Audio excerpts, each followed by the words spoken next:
ये हमारा medulla oblongata है।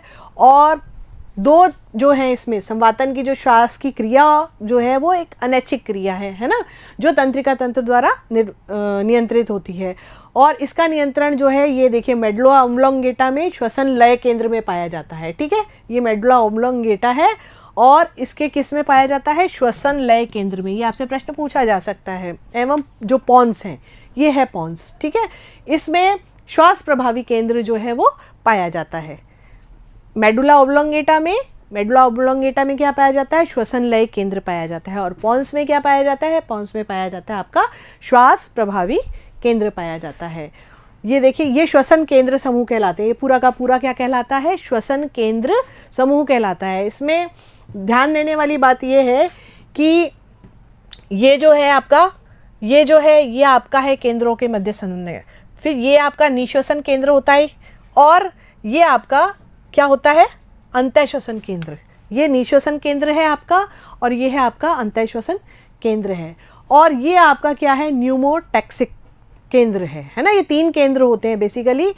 किस तरह से, पृष्ठ श्वसन केंद्र, न्यूमोटैक्सिक केंद्र और तीसरा होता है अधर श्वसन केंद्र। 3 केंद्र होते हैं।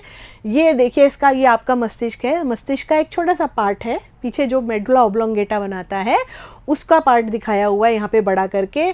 और इसमें आप देखो बच्चों, ये जो है ये आपका है पृष्ठ श्वसन केंद्र। ये जो पार्ट है ये आपका है पृष्ठ श्वसन केंद्र। ठीक है, ये आपका है ये वाला पार्ट न्यूमोटैक्सिक केंद्र। और ये जो पार्ट है ये वाला, ये आपका अधर श्वसन केंद्र कहलाता है। ये क्या करते हैं, इसके बारे में एक एक करके हम जानते हैं कि पृष्ठ श्वसन केंद्र जो है वो क्या करता है। एक बार फिर आप चित्र देखिए इसका अच्छी तरह से।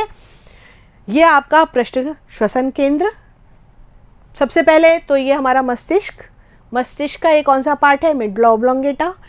उसके अंदर ये जो पार्ट है ये आपका पृष्ठ श्वसन केंद्र है, ये आपका अधर श्वसन केंद्र है और ये जो पार्ट है ये आपका न्यूमोटैक्सिक केंद्र है। तो ये 3 तरह के केंद्र होते हैं।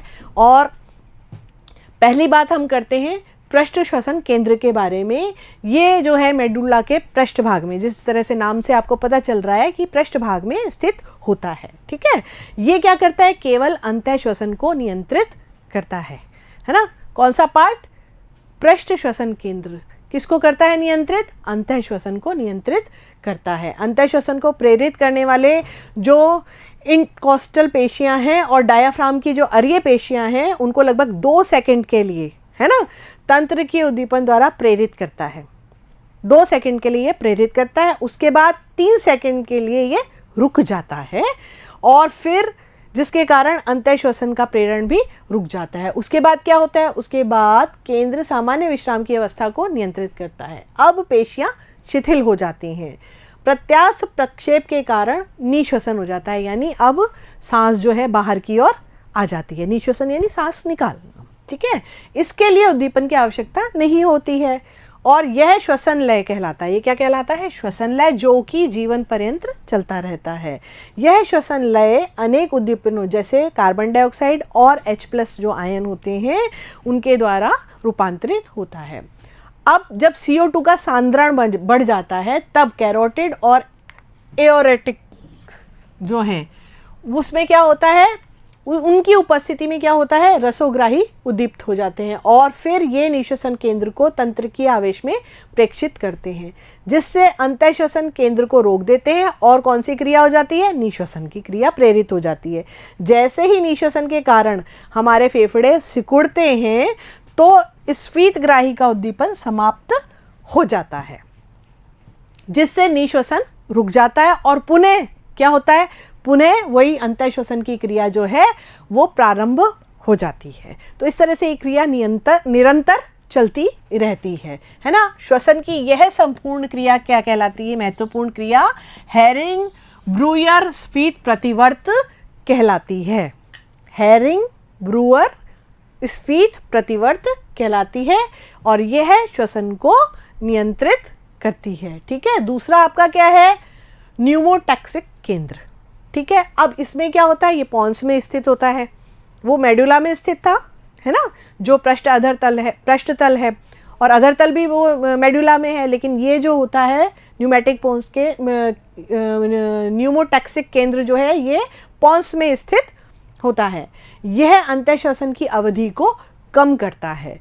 जब इसका उद्दीपन तीव्र और शक्तिशाली होता है तो अंतःश्वसन 0.5 सेकंड से भी कम समय के लिए होता है। अब बात समझ रहे हैं कि ये अंतःश्वसन की अवधि को क्या करता है, कम करता है। ठीक है, जब इसका उद्दीपन कमज़ोर होता है तो अंतःश्वसन 5 सेकंड तक चलता है। मतलब जब ये उद्दीप्त हो जाता है तब क्या हो जाता है, तब तो अंतःश्वसन यानी सांस लेना 0.5 सेकंड ही हो पाता है। लेकिन जब ये थोड़ा सा कैसा हो जाता है, शिथिल हो जाता है, इसका उद्दीपन कमज़ोर हो जाता है, तो 5 सेकंड तक जो है फेफड़े जो है पूरी तरह फूल जाते हैं, है ना। अंतःश्वसन में हम सांस लेंगे, सांस लेते हैं तो उस कंडीशन में क्या हो जाता है, फेफड़े पूरी तरह से फूल जाते हैं।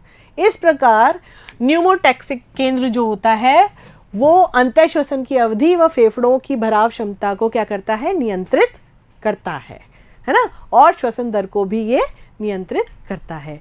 तीसरा अब हमारा आ गया अधर श्वसन केंद्र।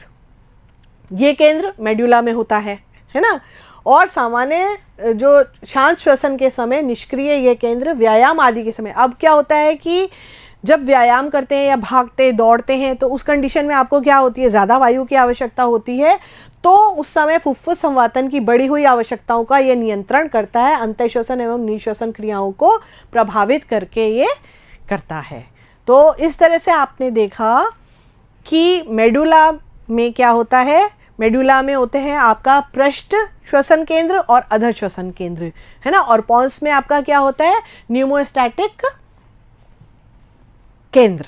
ठीक है, तो ये 2-3 जो केंद्र हैं ये आपके मेडुला से नियंत्रित होते हैं। और अब हम क्या करेंगे, जी हाँ, हम प्रश्न करेंगे न्यूमोटैक्सिक केंद्र कहाँ उपस्थित होता है और दूसरा है श्वसन लय केंद्र कहाँ उपस्थित होता है। तो आप जल्दी से अपना कॉपी और पेन उठाइए और इन प्रश्नों के उत्तर लिखिए। हम मिलते हैं अगले वीडियो में, और तब तक के लिए नमस्ते, थैंक यू।